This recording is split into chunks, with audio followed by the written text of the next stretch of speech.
Right. So ray ஆப்டிக்ஸோட lecture 1ல் நம்ம இருக்கோம். Ray optics. அதுக்கு முன்னாடி ஆப்டிக்ஸ். ஆப்டிக்ஸ்னாலே என்ன அர்த்தம்? லைட்டை பற்றி படிக்கிறது தான் சார் ஆப்டிக்ஸ். ஆப்டிக்ஸ் டீட்டெயில்டா எதை பற்றி படிக்கிறது? லைட்டை பற்றி படிக்கிறது. ரைட்டா? இப்போ அதுக்கு முன்னாடி உங்கள் எல்லாத்தையும் ஒரே ஒரு கேள்வி. யார் ஃப்ரெஷ்ஷாக இப்போ தான் ரே ஆப்டிக்ஸ் பார்க்குறீங்க? டக்குன்னு ஆனந்தா சொல்ல பார்க்கும் சார் நான் தான் சார் அந்த மாதிரி. ஸ்கூல்லையும் நடத்தல, நீங்களும் நடத்தீங்க, இப்போ தான் முதல் முறையாக கற்றுக்கிறேன் அந்த மாதிரி. டக்குன்னு சொல்லுங்க ma'am. Monica SK, good evening ma'am. Good evening sir. உங்கள்ட்ட தான் கேட்குறேன். ரே ஆப்டிக்ஸ் முதல் முறையாக நான் இப்போ தான் கற்றுக்கிறேன் அந்த மாதிரி யாராவது இருக்கீங்களா? ஓகே. இல்லைனா அந்த ஸ்பீட் இன்க்ரீஸ் பண்ணுறது நம்ம வேற ஒன்றும் இல்லை. ஸோ அப்படி இல்லைனா எல்லாருக்கும் தெரியுற மாதிரி நான் வே ஆப்டிக்ஸே போயிருந்துருக்கலாம். சரி பரவாயில்ல விடுங்க. ஆப்டிக்ஸ். ஸோ ஆப்டிக்ஸில் 2 ஆப்டிக்ஸ் நம்ம படிக்க போகிறோம். ஒன்று ஜாமெட்ரிக்கல் ஆப்டிக்ஸ். Geometrical optics. இன்னொன்று ஃபிசிக்கல் ஆப்டிக்ஸ். ஜாமெட்ரிக்கல் ஆப்டிக்ஸ்னா என்ன, ஃபிசிக்கல் ஆப்டிக்ஸ்னா என்ன? ஏற்கனவே படிச்சிருந்தாலும் பரவாயில்ல, ஒரு டைம் நல்லா ரிவைஸ் பண்ணிக்கும். ஜாமெட்ரிக்கல் ஆப்டிக்ஸ்னா அதோட இன்னொரு பேர் தான் ray optics. Physical optics. Physical ஆப்டிக்ஸோட இன்னொரு பேர் தான் வேவ் ஆப்டிக்ஸ். ஆக்சுவலாக ஒரு பையன் நீட்டில் என்ன ஸ்கோர் எடுக்கணும்னு டிசைட் பண்ணுற டாபிக் தான் இந்த ஆப்டிக்ஸ். எல்லா வருஷமும் குறைந்தபட்சம் 5 கொஷின், அதிகபட்சம் 6 கொஷின். நீ எல்லா நீட் பேப்பரையும் எடுத்துப்பாரு. அதனால தான் ரொம்ப வெயிட்டேஜ் அதிகமாக இருக்கிற டாபிக் தான் இந்த டாபிக். ரைட் சார், புரிஞ்சிருச்சு. ஆப்டிக்ஸ்னா லைட்டை பற்றி படிக்கிறது. 2 விதமான ஆப்டிக்ஸ் பற்றி பேசணும்னு சொல்லிட்டீங்க. 2 விதமான ஆப்டிக்ஸ் பற்றி. ரைட்டா? Sivasakthi, good evening. Good evening sir. Right. So 2 விதமான ஆப்டிக்ஸ், ஒன்று ரே ஆப்டிக்ஸ், இன்னொன்று வே ஆப்டிக்ஸ். ரே ஆப்டிக்ஸ்னா நாங்கள் எதெல்லாம் படிக்கணும், வே ஆப்டிக்ஸ்னா எதெல்லாம் படிக்கணும்? Light travel as a ray. Light ரேவா தான் போகுன்னு சொன்னா ரே ஆப்டிக்ஸ். ரே ஆப்டிக்ஸ்ல என்ன டாபிக்லாம் படிக்க போறோம்? ரிஃப்ளெக்ஷன் பத்தி படிக்க போறோம். ரெண்டாவது ரீஃப்ராக்ஷன் பத்தி படிக்க போறோம். மூணாவது டிஸ்பர்ஷன். டிஸ்பர்ஷன் பத்தி படிக்க போறோம். என்ன கொடுமைன்னா டிஸ்பர்ஷனை போன வருஷமே சாகடிச்சிட்டாங்க. நீங்க படிக்கணுன்ற அவசியம் கிடையாது. ரிஃப்ளெக்ஷனும் ரீஃப்ராக்ஷனும் படித்தா போதும். டிஸ்பர்ஷன் ஆக்சுவலாக ரே ஆப்டிக்ஸில் படிக்கணும். நீங்கள் பாவம்னு சொல்லிட்டு சிலபஸ்லேருந்து அது என்ன பண்ணிட்டாங்க, தூக்கிட்டாங்க. ஸோ இந்த நேரத்தில் அவங்களுக்கு ஒரு பெரிய நன்றி. ரீசன் வந்து டிஸ்பர்ஷன் ஆஃப் ப்ரிசம் ரொம்ப நல்லா இருக்கும். ஆனால் ஏன் அநியாயமாக தூக்கிட்டாங்கன்னு தெரியல, உங்களோட பேர்டனை குறைக்கிறதுக்காக. ஸோ ரிஃப்ளெக்ஷன் ரீஃப்ராக்ஷன் மட்டும் படித்தா ரே ஆப்டிக்ஸ். புரிஞ்சிருச்சு சார். வேவ் ஆப்டிக்ஸ் எதை பற்றி படிக்கிறது? Light travel as a wave. Light travel as a wave. So wave இல்லைன்னா வேவ் ஃப்ரண்ட். Wave front. இந்த வேவ் ஃப்ரண்ட்னா என்னன்னு அங்கே வரும்போது உங்களுக்கு சொல்கிறேன். Light travel as a wave அப்படின்னு சொன்னால் வேவ் ஆப்டிக்ஸ். வேவ் ஆப்டிக்ஸில் நாங்கள் என்னெல்லாம் படிக்கணும்? வேவ் ஆப்டிக்ஸில் இன்டர்ஃபரன்ஸ். ரெண்டாவது போலரைசேஷன். மூணாவது டைஃப்ராக்ஷன். Interference, polarisation, diffraction. ரைட்டா? Venu good evening ma'am. Vishwatha good evening ma'am. Narmada good evening ma'am. Arjun good evening ma'am. So interference, polarisation, diffraction. Good evening sir. Right. இது மூணுத்தையும் படித்தோம் அப்படின்னா இதுக்கு பேர் வேவ் ஆப்டிக்ஸ். ரைட்டா? ஸோ இவ்வளோதான் டீட்டெயில்டாக எல்லாரும் ஒரே ஆப்டிக்ஸ்குள்ளார அந்த கேட்டை திறந்து அப்படி ரஜினி உள்ள வராரு அந்த மாதிரி உள்ள வந்துருங்க.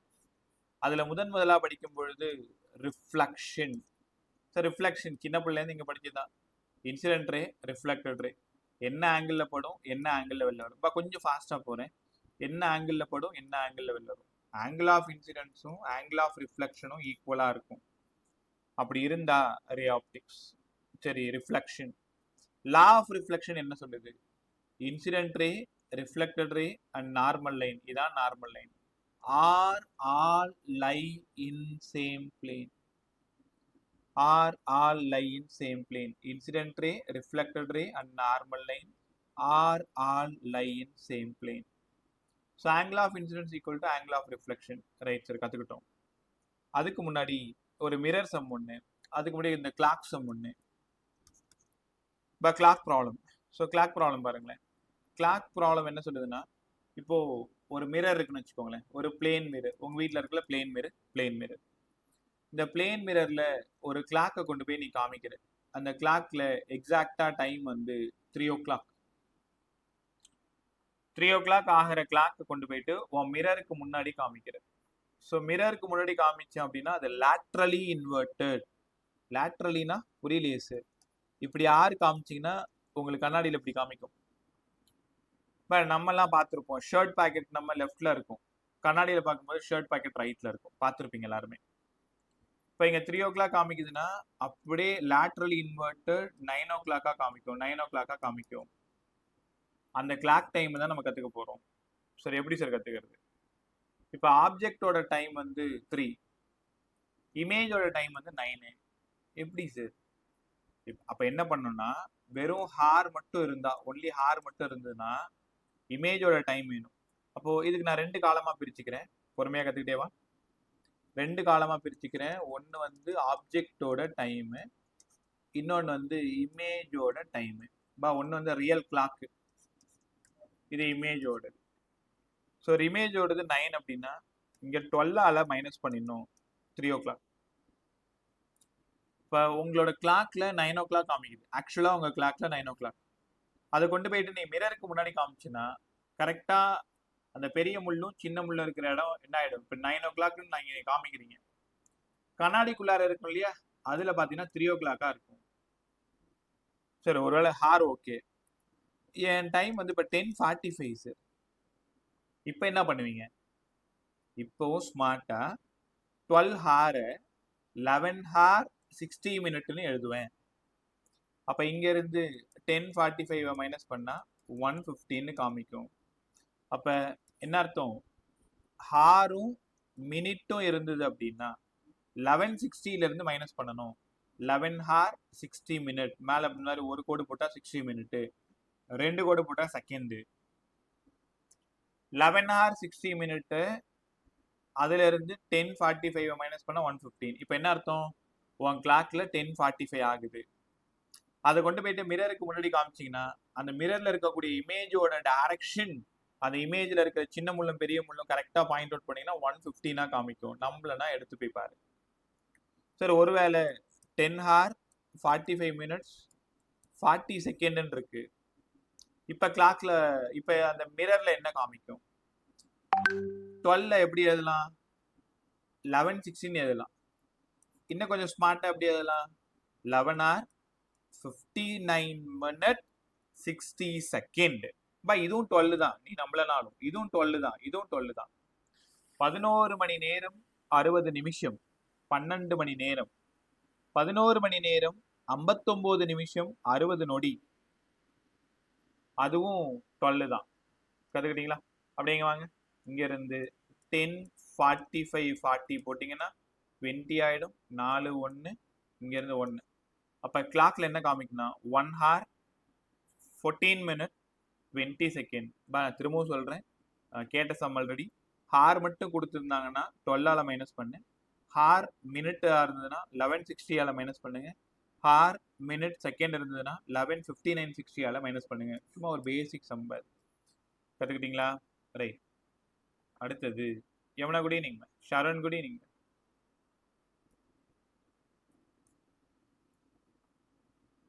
Good evening sir. Right. So அடுத்தது ஒரு மிரர், அது பேர் என்ன, ஒரு மிரர் சம். மிரர் சம்னா இது ஒரு மிரர்னு வச்சுக்கோங்களேன். இந்த மிரரோட ஹைட் வந்து ஹைட் ஆஃப் த மிரர், சும்மா ஹைட் ஆஃப் த மிரர்னு வச்சுக்கேன். இங்க ஒரு பர்சன் இருக்கார், இங்க ஒரு பர்சன் இருக்கார். இந்த பர்சன் இந்த மிரரை பார்க்குறாரு. டெரிவேஷனுக்குள்ளெல்லாம் போக தேவையில்லை. இது எல்லாமே போர்டுக்கான டெரிவேஷன் கிடையாது. சும்மா வெறும் நீட் அண்ட் ஜெயில கான்செப்ட்ல சம் கேட்கறது. ஒரு பர்சன் மிரருக்கு முன்னாடி நிற்கிறாரு. சரிங்க சார்.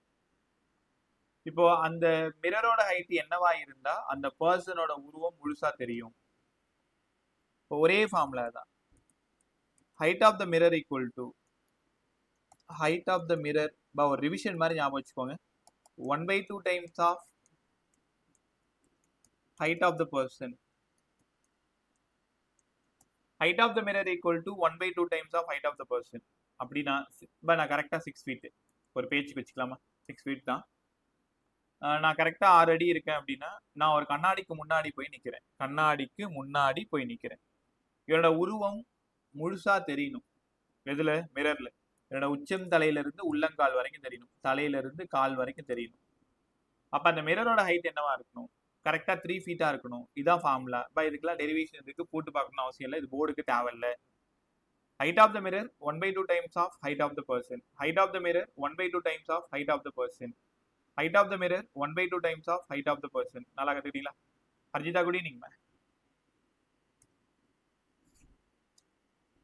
நீ நிறைய பேர் நிறைய லேட்டா வந்துட்டீங்க. சரி பரவாயில்ல, டக்கு ஃபாஸ்டா கத்துக்கிட்டே வாங்க. ஒரு 4 கிளாஸ் போதும், ஃபாஸ்டா முடிச்சு கொடுத்துறேன், கத்துக்கிட்டே வாங்க. அடுத்தது சார் ஆங்கிள் ஆஃப் டீவியேஷன். இதுக்கப்புறம் தான் கிளாஸ் இது லெசனே ஸ்டார்ட் ஆகுது. Angle of deviation. Sir angle of deviation என்ன? ஒன்றும் இல்லைங்க, பாருங்களேன். இது ஒரு ரிஃப்ளெக்டட் சர்ஃபேஸ், இது ஒரு ரிஃப்ளெக்டட் சர்ஃபேஸ், இது ஒரு நார்மல் லைன்.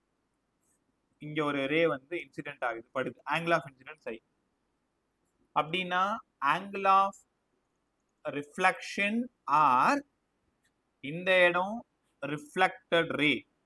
உனக்கு புரிஞ்சிருக்கும். இந்த இடம் இன்சிடென்ட் ரே, இன்சிடென்ட் ரே. இந்த இடம் ரிஃப்ளெக்டட் ரே. ஆங்கிள் ஆஃப் டீவியேஷன்னா எனக்கு சிம்பிள் சொல்லுங்க சார். இந்த சிம்பிளோட பேரு டெல்லு. இப்படி போட்டா டெல்லு, ரைட்டா? டெல்லு அப்படின்னா என்னங்க சார்? இந்த இன்சிடென்ட் ரேவை நான் எக்ஸ்டெண்ட் பண்றேன். இன்சிடென்ட் ரேவை எக்ஸ்டெண்ட் பண்றேன்.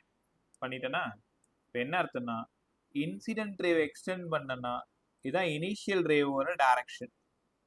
காதுல வாங்கினியா? இனிஷியல் ரேவோட டைரக்ஷன். இது ஃபைனல் ரேவோட direction. The angle between initial ray and final ray. காதுல வாங்கு. The angle between initial ray and final ray. The angle between initial ray and final ray. எப்போ இங்க மட்டும் இல்ல, பிரிசம் வரும் பொழுது, லென்ஸ் வரும் பொழுது இந்த டெல்லு ரொம்ப இம்பார்ட்டன்ட் ரோலை பிளே பண்ணும். அப்ப இப்பவே நீங்க தெரிஞ்சுக்கணும், டெல்லுனா யாருங்க சார்? Angle of deviation. அப்படின்னா என்னங்க sir? Direction of initial ray and direction of final ray, இந்த ரெண்டு பேருக்குமான ஆங்கிள் தான் ஆங்கிள் ஆஃப் டீவியேஷன். சரி கத்துக்கிட்டோம். டெரிவேஷன் போங்களேன். இந்த ஆங்கிள் டோட்டலா 180 உணர முடியுதா? ஒரு டெல்லு, ஒரு ஐ, ஒரு ஆர், மூணு சேர்ந்தா 180. சரி உங்களுக்கு தெரியாதா? இங்க ஐயும் ஆரும் ஈக்குவல் தானே? ஆமாம்பா, மறந்துட்டேன். ஸோ டெல்லு ஒரு ஐ பிளஸ் ஒரு ஐ ஈக்குவல் டு 180. ஏன்னா இங்க லா ஆஃப் ரிஃப்ளெக்ஷன் உனக்கு என்னன்னு தெரியும். ஆங்கிள் ஆஃப் ஐயும் ஆங்கிள் ஆஃப் ஆரும் ஈக்குவலா இருக்கும். அதனால ஒரு del plus 2i equal to 180. டெல்ல தேடி தான் போயிட்டு இருக்கேன். 180 மைனஸ் 2i. நீ வேணும்னு சொன்னாலும் வேணான்னு சொன்னாலும் இந்த ஈக்குவேஷன் ரொம்ப ரொம்ப இம்பார்ட்டன்ட். ஒரு மிரரா இருந்தா 180 மைனஸ் 2i. ஒரு மிரரா இருந்தா 180 மைனஸ் 2i. சரி, ஏதாவது ஒரு சம்மர் எக்ஸாம்பிள் போட்டு காமிங்களேன்.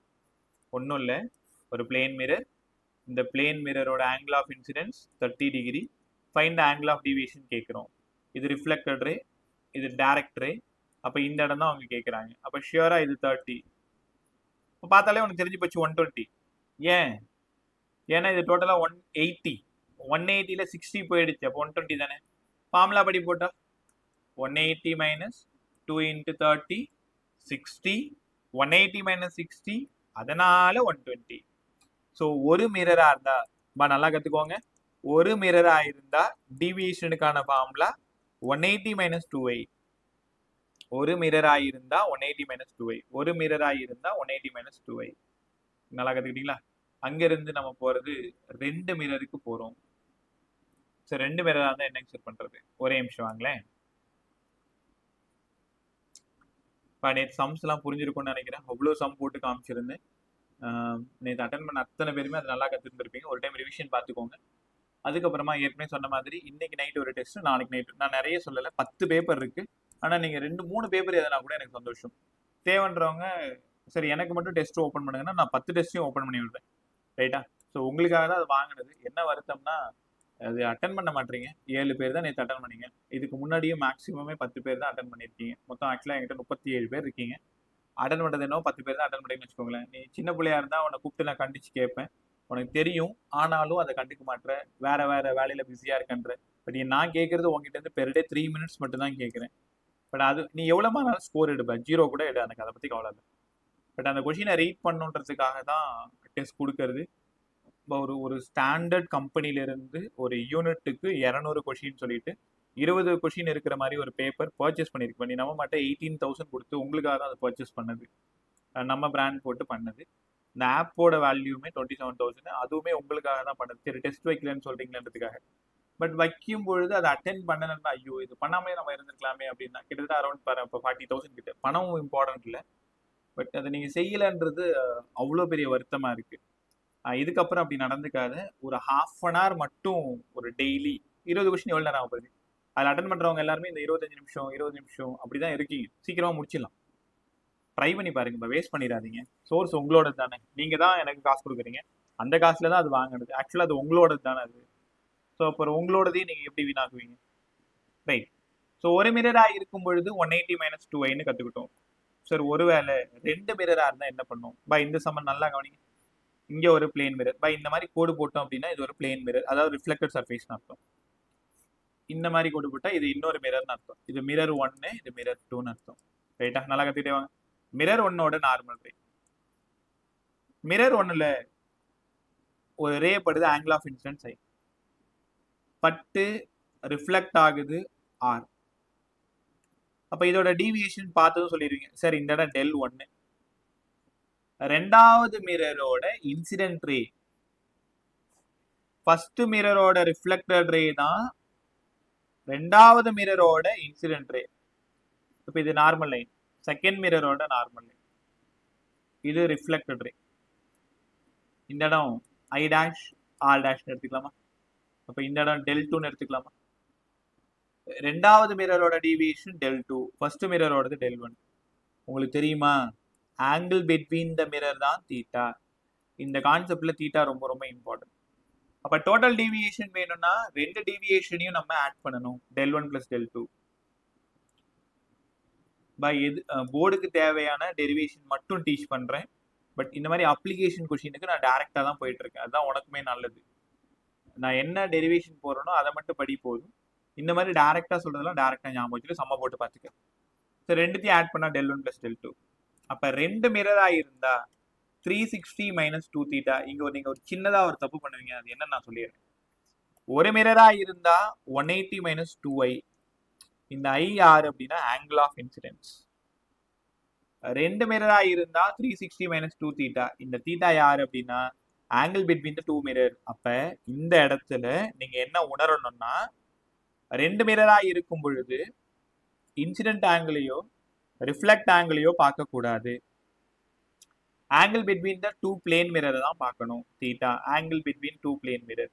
So del = 360 - 2 theta. del = 360 - 2 theta. சரி ஒருவேளை இந்த மாதிரி ஒரு கொஷின் கேட்குறாங்க, 2 பிளேன் மிரர் கரெக்டாக 90 டிகிரியில் இருக்கு, ஃபைண்ட் ஆங்கிள் ஆஃப் டீவியேஷன் கேட்குறாங்க. உனக்கே தெரியும் 2 மிரரா, உடனே 360 - 2 தீட்டா. அதனால 360 - 2 இன்ட்டு தீட்டாவுக்கு பதிலாக 90, அதனால 180. அப்போ இந்த இடத்துல ஒரு கன்க்ளூஷனுக்கு வந்துடுவோம். ஒரு மிரராக இருந்ததுன்னா angle of deviation 180 - 2 angle of incidence. 2 மிரராக இருந்ததுன்னா 360 - 2 தீட்டா. ரைட்டா? ஸோ இது மட்டும் தெரிஞ்சா உங்களுக்கு போதும். கற்றுக்கிட்டீங்களா? ரைட். ஸோ அங்கிருந்து நம்ம போகிறது நம்பர் ஆஃப் இமேஜஸ்க்கு போகிறோம். எதுவுமே ஃபெமிலியர் மாடல், நம்ம ஏற்கனவே உங்களுக்கு நிறைய கற்றுக் கொடுத்துருக்கேன். Number of images. யாராவது புதுசாக பார்க்குற பசங்க இருந்தால், உனக்கு ஒரு வேளை ஃபாஸ்ட்டாக இருந்தால் என்னை கூப்பிட்டு சார்ன்ட்டு, அதுக்கு தகுந்த மாதிரி நான் பிளான் பண்ணிக்கிறேன். ஏற்கனவே உங்கள்கிட்ட கேட்டுட்டு தான் அந்த லெசன் நான் அப்படி ஸ்டார்ட் பண்ணியிருக்கேன். நம்பர் ஆஃப் இமேஜ் ஒன்றும் இல்லைப்பா. நீங்கள் ஒரு மால் போகிறீங்க, ஒரு இல்லை வேற எங்கேயாவது ஒரு பெரிய ஷோரூம் மாதிரி போகிறீங்க அப்படின்னா, அங்கே நிறைய மிரர்ஸ்லாம் வச்சுருப்பாங்க, பார்த்துருப்பீங்க. வால்லெல்லாம் மிரர் இருக்கும். ஸோ இங்கே ஒரு மிரர் இருக்குது, இங்கே ஒரு மிரர் இருக்குது. தெரியாமல் நீங்கள் போய் நிற்கிறேன்னு வச்சுக்கேன், இங்கே போய் நிற்கிறேன்னு வச்சுக்கேன், இந்த மிரரில் 2 இமேஜ் தெரியலாம், இந்த மிரரில் 2-3 இமேஜ் தெரியலாம். நீங்கள் பார்த்துருப்பீங்களா நிறைய நம்பர் ஆஃப் இமேஜஸ். இல்லை பார்லர் போகிறீங்க, சலூன் ஷாப் போகிறீங்க பாய்ஸ், இல்லை பார்லர் போகிறீங்க, அங்கே 2 பிளேன் மிரர் எக்ஸாக்டாக ஆப்போசிட் இருக்கும். இப்போ பார்த்துருப்பீங்க எல்லாருமே. நீ நடுவில் ஒரு சேரில் தான் உட்காந்துருப்ப. ஆனால் மிரர் 1ல் பார்த்தினா ஒன்னே மாதிரியே இன்ஃபைனைட் நம்பர்ஸ் இருக்கும். மிரர் 2ல பார்த்தோன்னா ஒன்னே மாதிரி இன்ஃபைனைட் நம்பர்ஸ் இருக்கு. என்னங்க சார் இது ஆச்சரியம்? மல்டிபிள் ரிஃப்ளெக்ஷன், இதுதான் நம்பர் ஆஃப் இமேஜஸ். ரைட்டா? ஸோ என்ன அர்த்தம்னா, ஒரு மிரர் தான் இருக்கு அப்படின்னா நீ ஃப்ரண்ட்ல போய் நிக்கிற உன்னோட ஒரு இமேஜ் தான் காட்டும். ஆனா 2 மிரரை நீ என்ன ஆங்கிள் வச்சாலும் நம்பர் ஆஃப் இமேஜஸ் நிறைய காமிக்கும். 10 இருக்கலாம், 5 இருக்கலாம், 7 இருக்கலாம், 3 இருக்கலாம், ஏன் இன்ஃபைனைட் இருக்கலாம். பேரலா இருந்துட்டாலே ஒன்றும் இல்லை. இப்போ நீ உட்காந்துருக்கல, உனக்கு ஃப்ரண்ட்ல ஒரு மிரர் இருக்குன்னு ஞாபகம் வச்சுக்கோயேன். உனக்கு பேக்ல அதே டைரக்ஷன்ல அதே சைஸ்ல ஒரு மிரர் இருக்கு, நீ இங்க உட்காந்துருக்குன்னு வச்சுக்கேன். ஒன்னே மாதிரியே இன்ஃபைனைட் நம்பர்ஸ் மிரர் 1லயும் இருப்பாங்க, மிரர் 2லயும் இருப்பாங்க. வேணா செக் பண்ணி பார்த்துக்கோ. How to find number of images. Number of இமேஜஸை எப்படி கால்குலேட் பண்ணணும் நான் கற்றுக் கொடுக்கவா? நம்பர் ஆஃப் இமேஜஸை கால்குலேட் பண்ணணும்னா அதுக்கு முன்னாடி நீங்க செய்ய வேண்டியது ஒரு நம்பரை கண்டுபிடிக்கணும். என்ன பாருங்க எல்லாரும், நேரம் எம். எம் யாருங்க சார்? இவன் ஒரு நம்பர். நம்பர்னா இன்டீஜர். இப்போ முதல்ல இந்த எம் வேணும்னா என்ன பண்ணணும்? 360/θ. யாருங்க சார் இந்த theta? Theta is the angle between 2 plane mirror. அங்க 2 மிரர் இருக்குன்னா ஆங்கிள் பிட்வீன் 2 பிளேன் மிரர். நீங்க மால்லாம் போறீங்கன்னா கண்டிப்பா 90 டிகிரியா தான் இருக்கும். ஏன்னா இந்த வால்ல ஒரு மிரர் இருக்கும், இந்த வால்ல ஒரு மிரர் இருக்கும், 90 டிகிரியா இருக்கும். அப்ப theta is the angle between 2 plane mirror. ஆமா சார். ஒருவேளை இந்த எம் ஈவன் நம்பரா வந்துடுச்சுன்னா 4, 6, 8, 10 இந்த மாதிரி ஈவன் நம்பரா வந்துருச்சுன்னா நம்பர் ஆஃப் இமேஜஸ்க்கு என்ன ஃபார்முலா? என்ன கிடைச்சிதோ அதை 1ஆல மைனஸ் பண்ணிக்கோங்க. Number of images m-1. என் கூட படிச்சுட்டு வாங்க, எவ்வளவு இம்பார்ட்டன்ட் தெரியுமா? Number of images m-1.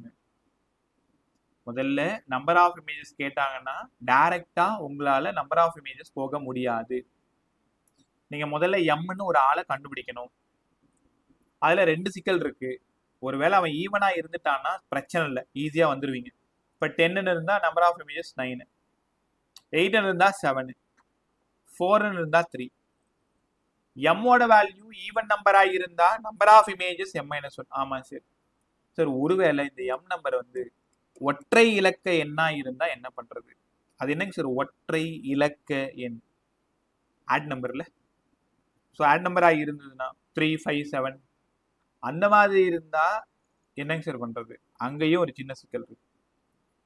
2 mirror இருக்குன்னு வச்சுக்கோங்களேன். அந்த மிரரை சரியா பாதியில கட் பண்ணீங்கன்னா, சரியா பாதினா இந்த இடம், இங்க கட் பண்ணீங்கன்னா ஒருவேளை ஆப்ஜெக்ட் இங்க இருக்கு, நீங்க இங்க இருக்கீங்க. அப்ப கண்டிஷன்லாம் அவன் தெளிவா சொல்லிடுவாங்க.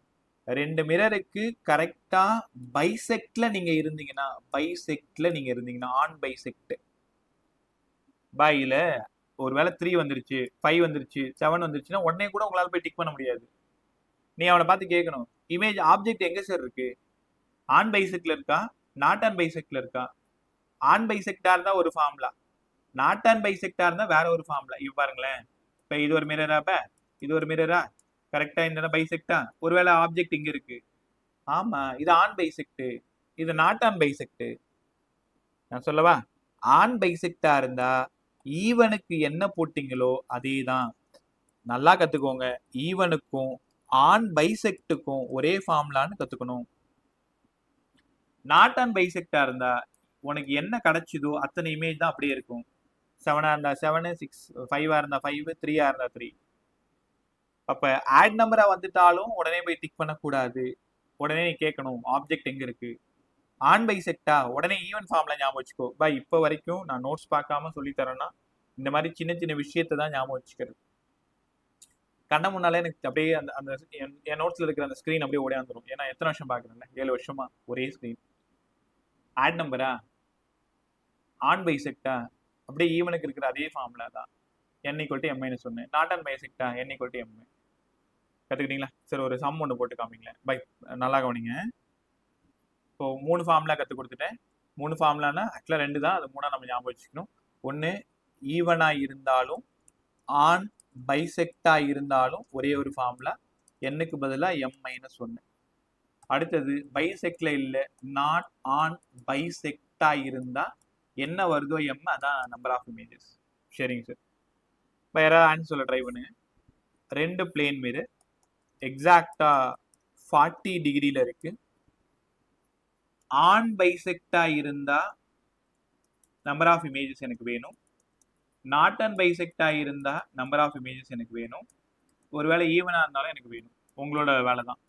டக்குன்னு சொல்லுங்க. சும்மா ட்ரை பண்ணுங்க. சார் நான் பைசெக்ட்னா 9 சார். நான் பைசெக்டா இருந்தா 9. On bisect 8 sir. 8. ஆக்சுவலி அது ஆடா ஈவனா? M sir m odd number sir. M odd number. இப்போ உங்களுக்கு புரிஞ்சிச்சா? 40 டிகிரி இப்போதான் சொன்னாரு. எம்முக்கு பதிலாக 360 பை தீட்டா 40. 9 4s are 36. ஆமாங்க சார், எம் ஆடு. இப்போ 9ன்னு வந்ததும் போய் இன்னுமே உன்னால பண்ண முடியாது.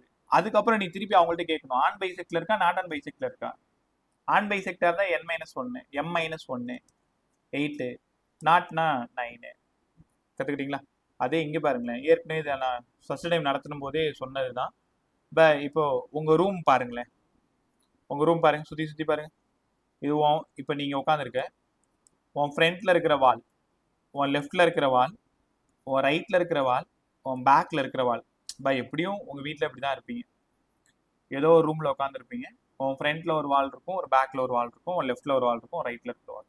உன்னோட ஃப்ரண்ட் வால் ஒரு மிரர், உன்னோட லெஃப்ட்ல இருக்கிற வால் ஒரு mirror. Angle between them is ஷியரா 19 எனக்கு தெரியும். அதே மாதிரி அப்படியே அண்ணாந்து பாருங்க, அண்ணாந்து பாரு மேலே, மேலே உன் சீலிங்கும் ஒரு மிரர். மொத்தம் 3 மிரர் இருக்கு. உன் ஃப்ரண்ட்ல ஒரு மிரர், உன் லெஃப்ட்ல ஒரு மிரர், உன் சீலிங்ல ஒரு மிரர். ஸோ இந்த மூணுத்துலேயும் சேர்த்து நம்பர் ஆஃப் இமேஜஸ் எவ்வளோ இருக்கும் அப்படின்னு உங்கள்கிட்ட கேட்டிருந்தேன். ஸோ அதுக்கு தான் ஏரின் பதில் சொல்லியிருந்தாங்க. ஏரின் ஞாபகம் இருக்கா உனக்கு? ஏரின் கேக்குதா? Yes sir. Right right. அந்த டைம்ல கேட்டிருந்த போது, ஏன்னா அந்த பதில் சொன்னது அவங்க சொன்னதெல்லாம் ஞாபகம் வந்துச்சு எனக்கு. இப்போ இந்த இடத்துல இது எப்படி யோசிக்கணும்? ஸோ நம்பர் ஆஃப் இமேஜஸ் கரெக்டாக என்ன பண்ணணும், ஃப்ரண்ட் வாலும் லெஃப்ட் வாலையும் நம்ம பார்க்கணும். 90 degree m equal to 360 by 90 அடிச்சிங்கன்னா நம்பர் ஆஃப் இமேஜஸ் 4. சார் ஆக்சுவலாக இது ஈவன் சார், அப்படின்னா 3 தான் இருக்கும். ஆக்சுவலாக இந்த 2 மிரருக்கு 3 இமேஜஸ் இருக்கும். 2 மிரருக்கு 3 இமேஜஸ் தான் இருக்குன்னு உங்களுக்கு தெரியும். ஓகே, இப்போ என்ன கொடுமைன்னா மேலேயும் ஒரு மிரர் இருக்கு. ஒரு நிமிஷம் தெரியாம ஹைலைட்டரை டிக் பண்ணிட்டேன். என் கை சும்மாவே இருக்காது. அப்பப்போ கலர் மாற்றணுன்ற பேரில் ஏதாவது பண்ணினே இருப்பேன்னு வச்சுக்கோங்க. இப்போ நம்பர் ஆஃப் இமேஜஸ் 3. எங்கே 3? 1 இங்கே இருக்கா, 2 3. நம்பர் ஆஃப் இமேஜஸ் 3 இருக்கு. இப்போ ஒரு இமேஜ், 2 இமேஜ், 3 இமேஜ். ஆக்சுவலாக நீ ஒரு ஆப்ஜெக்ட். இப்போ நீங்கள் 4 பேர் என்ன தெரியுங்க, அப்படியே அண்ணாந்து பார்த்தீங்கன்னா மேலே 4 தெரியுமா, சீலிங்கில் 4 தெரியும். இப்போ அவங்களால உணர முடியுதா? 90 டிகிரின்றதுனால இங்கே 3 இமேஜஸ். ஆல்ரெடி சீலிங் வேற ஒரு மிரரால் ஆனது. அப்போ இந்த 3மே மேலே தெரியும், ப்ளஸ் நீயும் மேலே தெரியுவே. டோட்டலாக மேலே 4 இமேஜ் தெரியும். சீலிங்கில் 4 இமேஜ் தெரியும். இங்கே இருக்கிற மிரரில் 3 தெரியும். ஸோ ஆக்சுவலாக 7 இமேஜஸ் அங்கே கிடைக்கும். ரைட்டா? இது ஒரு எக்ஸாம்பிளுக்காக சொன்னது. இதே மாதிரி அவங்க கொஷினை எப்படி வேணாலும் கிரியேட் பண்ணுவாங்க. நீ தான் புரிஞ்சுக்கணும், இது 2 தான் கண்டுபிடிக்கணும். 2 மிரருக்கு கண்டுபிடிச்சிட்டு அதுக்கப்புறம் அந்த இமேஜஸ் அடுத்த மிரர்ல என்னவா ஆகுதுன்றதை பார்த்துக்கணும். கற்றுக்கிட்டீங்களா? ஸோ நம்பர் ஆஃப் இமேஜஸ் தெரிஞ்சிருச்சு சார். ஈவனாக இருந்தால் என்ன ஆகும், ஆன் பைசெக்ட் என்ன ஆகும், நாட் ஆன் பைசெக்ட். பாய், நல்லா கற்றுக்குங்க, சொல்லி பழகுங்க. ஈவனுக்கும் ஆன் பைசெக்ட்டுக்கும் ஒரே ஃபார்முலா. ஈவனுக்கும் ஆன் பைசெக்ட்டுக்கும் ஒரே ஃபார்முலா. ஈவனுக்கும் ஆன் பைசெக்ட்டுக்கும் ஒரே ஃபார்முலா. சரிங்க சார், எல்லாம் புரிஞ்சிருச்சு. இப்போ இன்னொரு முக்கியமான விஷயம், நீங்கள் பார்லர் போறீங்க இல்லைன்னா சலூன் ஷாப் போறீங்கன்னு வச்சுக்கோங்களேன். 2 பிளேன் மிரர் இருக்கு. இந்த மாதிரி 2 பிளேன் மிரர் இருக்கு. இந்த பிளேன் மிரர் சம்ம ரொம்ப ரொம்ப இம்பார்ட்டன்ட். M1 M2ன்னு 2 mirror. எக்ஸாக்டா நீ நடுவில் இருக்கலாம், இல்லைன்னா வேற எங்க வேணாலும் இருக்கலாம். பிட்வீன் M1 M2ல இருக்கு. ஃப்ரம் மிரர் 1லேருந்து A தூரத்தில் இருக்கு. ஃப்ரம் மிரர் 2லேருந்து B டிஸ்டன்ஸ்ல இருக்கீங்க. உங்களுக்கு தெரியுமா, நம்பர் ஆஃப் இமேஜஸ் கேட்பாங்க. நம்பர் ஆஃப் இமேஜஸ் தான் புரியலையே சார். அதாவது இமேஜோட டிஸ்டன்ஸ் கேட்பாங்க. இங்கே பாருங்களேன், மிரர் ஒன்னோட ஃபர்ஸ்ட் இமேஜ் அதே ஏ டிஸ்டன்ஸ்ல தான் இருக்கும். ஏன்னா உங்களுக்கு தெரியும் பிளேன் மிரராக இருந்ததுன்னா ஆப்ஜெக்டோட டிஸ்டன்ஸும் இமேஜோட டிஸ்டன்ஸும் ஈக்குவல். மிரர் டூவோட ஃபர்ஸ்ட் இமேஜ் அதே பி டிஸ்டன்ஸ்ல தான் இருக்கும். ஆக்சுவலாக இங்கே இன்ஃபனைட் இமேஜஸ் இருக்கும். ஏன் சார் இன்ஃபனைட் இமேஜ்? தீட்டா 0 ஏன்னா பேரலாக இருக்கு. 360/0 m infinity n m-1 infinity -1 infinity. உங்களுக்கு புரியுதா? நீங்கள் அந்த சலூன் ஷாப் அண்ணன்ட்ட இல்லைன்னா பார்லர் இருக்கிற அந்த அக்காட்ட இங்கே பாருங்கக்கா இன்ஃபனைட் இமேஜ் தெரியுது, இங்கே பாருங்கண்ணா இன்ஃபனைட் இமேஜ் தெரியுது, என்ன காரணம் அப்படின்னு நீ கேட்டனா, ஸோ ஒருவேளை அவங்களுக்கு பதில் சொல்லி தெரியலன்னா, ரெண்டு பிளேன் மிரரும் தீட்டா ஈக்குவல் டு 0ல இருக்கு, எம்மோடது 360/0, இன்ஃபனைட் நம்பர் ஆஃப் இமேஜஸ் தெரியும். சொல்லி கொடுக்கலாம்ப, தெரியாத கற்றுக் கொடுக்க வேண்டியதான். இது மாதிரி ரொம்ப ரகுடு அண்ணா ரகுடு அக்கா வந்தனா காதை கட் பண்ணி விட்டுரு போறாங்க, அதையும் பார்த்துக்க. ரைட், தீட்டா 0 தீட்டா 0வா இருக்கும்பொழுது இன்ஃபனைட் இமேஜஸாக இருக்கும். சரி, ஃபர்ஸ்ட் இமேஜ் தெரிஞ்சிருச்சு, இமேஜ் 1 ஏ டிஸ்டன்ஸ். மிரர் 1ஓட இமேஜ் 2 எவ்வளோ தூரத்தில் இருக்கும்? மிரர் 1ஓட இமேஜ் 3 எவ்வளோ தூரத்தில் இருக்கும்? மிரர் 1ஓட இமேஜ் 4 எவ்வளோ தூரத்தில் இருக்கும்? சரி, நீங்கள் எந்த டயக்ராம்லையுமே கண்ணு வரையில, இதோ வரைஞ்சிட்டம்ப. ரைட்டா? இது ஒன்றும் இல்லை, இது ஏன்னா இது 2B, இது 2A, இது 2B, அந்த மாதிரி போட்டுக்கோங்க. நல்லா இருக்கா? அடுத்தது மிரர் 2ஓட ஃபர்ஸ்ட் இமேஜ் வந்து B.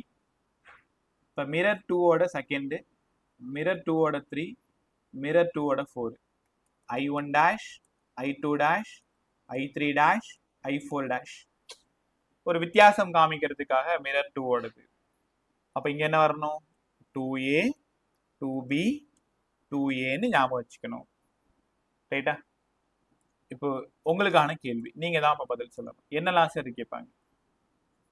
ஃப்ரம் மிரர் 1ல இருந்து டிஸ்டன்ஸ் சொல்லுங்க sir. First one A, second one A + 2B, third one 3A + 2B, fourth one 3A + 4B. நான் என்ன பண்ணியிருக்கேன்னு உங்களால் உணர முடியுதா?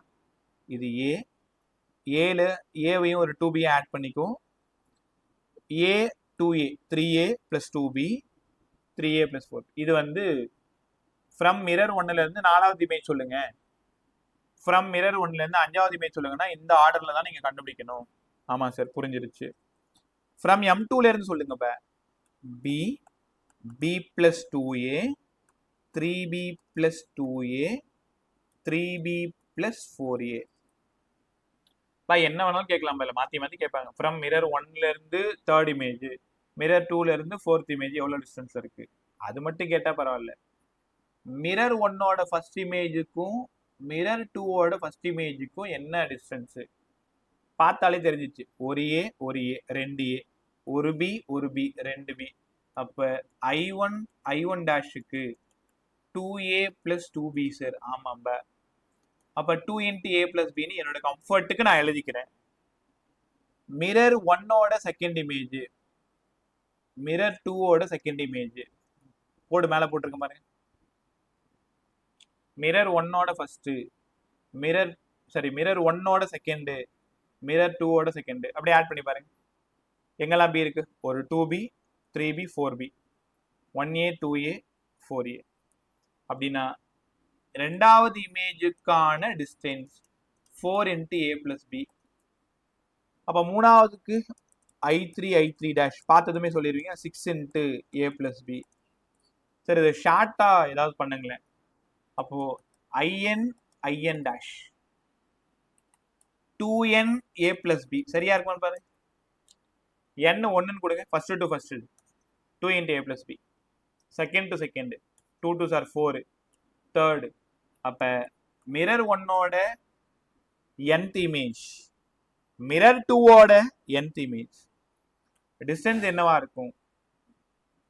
மிரர் 1ஓட ஃபர்ஸ்ட், மிரர் 2ஓட ஃபர்ஸ்ட், மிரர் 1ஓட செகண்ட், மிரர் 2ஓட செகண்ட், மிரர் 1ஓட தேர்டு, மிரர் 2ஓட தேர்டு. அந்த சேம் நம்பருக்கான இமேஜஸ் வேணும்னா 2N A + B. A யாருன்னு குழப்பிக்காத. A யாருன்னா மிரர் 1ல இருந்து ஆப்ஜெக்டோட டிஸ்டன்ஸ், B யார் அப்படின்னா மிரர் 2ல இருந்து ஆப்ஜெக்டோட டிஸ்டன்ஸ். கத்துக்கிட்டீங்களா? ஓகே, இப்போ உங்ககிட்ட ஒரு கேள்வி. இதை மட்டும் சொல்லிடுங்க, அப்படியே முடிச்சுட்டு வேற டாபிக் போயிடலாம். கொஸ்டின் நல்லா கவனிங்க. மிரர் 1ஓட செகண்ட் இமேஜ், மிரர் 2ஓட ஃபர்ஸ்ட் இமேஜ் டிஸ்டன்ஸ் என்னவா இருக்கும்னு நினைக்கிறீங்க? எனக்கு இந்த டிஸ்டன்ஸ் வேணும். மிரர் 1ஓட செகண்டுக்கும் மிரர் 2ஓட ஃபர்ஸ்ட்டுக்கும் வேணும். என்னாச்சு? Sir 2A plus 4B. நல்லா பார்த்து சொல்லு. 2A plus 4Bயா? ஆமாம்ப. 2A plus 4B. A plus A 2A, 2B B B. இப்போ எப்படி கேட்கலாமா? இப்போ கரெக்டாக தான் சொன்னேன். நான் டக்குனு என்னென்ன ஞாபகம் வச்சுன்னா 2B plus 4A நானும் ஞாபகம் வச்சுக்கிட்டேன். நீ ரொம்ப நல்லா சொன்ன. So 2B 3B 4B plus 2A. அதனால தான் சொல்கிறேன், இது யாரோட உதவியுமே நமக்கு வேணாம். 2 மிரர் போட்டுக்கோ, ஆப்ஜெக்டை நடுவில் உட்கார வச்சுக்கோ. மிரர் 1லேருந்து A, மிரர் 2லேருந்து B. ஸோ மிரர் 1லேருந்து அப்படியே ஆர்டர் போட்டுக்கோங்க. A 2B 2A 2B 2A எத்தனை வந்தாலும் 2A 2B 2A 2B தான் வரும். அதே மாதிரி இந்த பக்கம் மிரர் 2லேருந்து B 2A 2B 2A 2B அப்படி தான் வரும். இதுக்கு மேலே நீங்களே கால்குலேட் பண்ணிக்கோங்க. மிரர் 1லேருந்து கேட்டாலும் சரி, மிரர் 2லேருந்து கேட்டாலும் சரி, மிரர் 1ஓட செகண்டு, மிரர் 2ஓட தேர்டு, எப்படி கேட்டாலும் இந்த டயக்ராம் உங்களை காப்பாற்றிடும். ரைட்டா? ஸோ இதோட பிளேன் மிரர் ஃபுல்லாக நம்ம கம்ப்ளீட் பண்ணுறோம். அதுக்கு முன்னாடி பிளேன் மிரரில் சின்ன சின்ன இன்ஃபர்மேஷன் பாஸ்ட்டாக சொல்லிடுறேன். இது வந்து ஒரு பிளேன் மிரர். பிளேன் மிரர் முகம் பார்க்கக்கூடிய கண்ணாடி. உங்கள் வீட்டில் நீங்கள் டெய்லி எழுந்ததும் முதல் வேலையாக செய்கிற வேலை. இதுதான் ஆப்ஜெக்ட் நீ. ஆப்ஜெக்டோட டிஸ்டன்ஸ் U. உன்னைய மாதிரியே உள்ள ஒரு ஜீவன் இருப்பாங்க, அவன் தான் V. இமேஜோட டிஸ்டன்ஸ் V.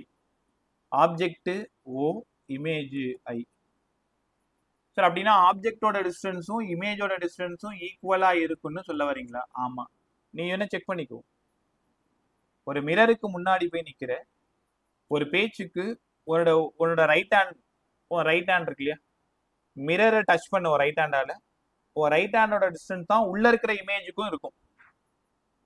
இதெல்லாம் நீ பார்த்த விஷயம் தான், உனக்கு தெரிஞ்ச விஷயம் தான். ரைட்டா? ஸோ ஆப்ஜெக்டோட டிஸ்டன்ஸும் இமேஜோட டிஸ்டன்ஸும் ஈக்குவலா இருக்கும். பிளேன் மிரரோட இமேஜோட நேச்சர் சொல்லுங்க சார். எரெக்ட், நேரா நிக்கிறதுனால எரெக்ட். இது நம்மளால தொட்டு கூட பார்க்க முடியாது. பேய் படத்துலலாம் சொல்லுவாங்கல்ல, மாயை. இந்த வார்த்தையை கேள்விப்பட்டீங்களா? மாயைனா ஒரு வெர்ச்சுவலான ஒரு விஷயம் இருக்கு, ஆனா இல்லை. எஸ்ஜே சூர்யா மாதிரி நிறைய இந்த சாமி நாடகங்கள்ல, பேய் படங்கள்ல, அந்த மாதிரி சினிமாக்கள் எல்லாம் நீங்க இந்த வார்த்தையை கேள்விப்படலாம். ரைட்டா? வெர்ச்சுவல். நீ அதை பார்க்கலாம், என்ன வேணாலும் பண்ணலாம். நீ டான்ஸ் ஆனா அதுவும் கூட சேர்ந்து ஆடும், ஆனா அதை நீ தொட்டு கூட பார்க்க முடியாது. ஸோ அது வெர்ச்சுவல் இமேஜா தான் இருக்கும். அது புரிஞ்சிடுச்சு சார். ஒருவேளை speed of object VO, speed of image VI.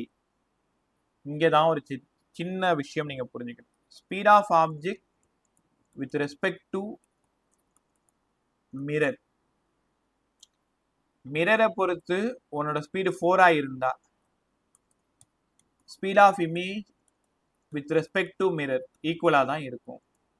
ஆமா சார், எங்களுக்கே தெரியும். நாங்க மிரருக்கு முன்னாடி என்ன ஸ்பீட்ல நகர்றோமோ அதே ஸ்பீட்ல தான் அதுவும் நகரும். பார்த்துருக்கீங்களா?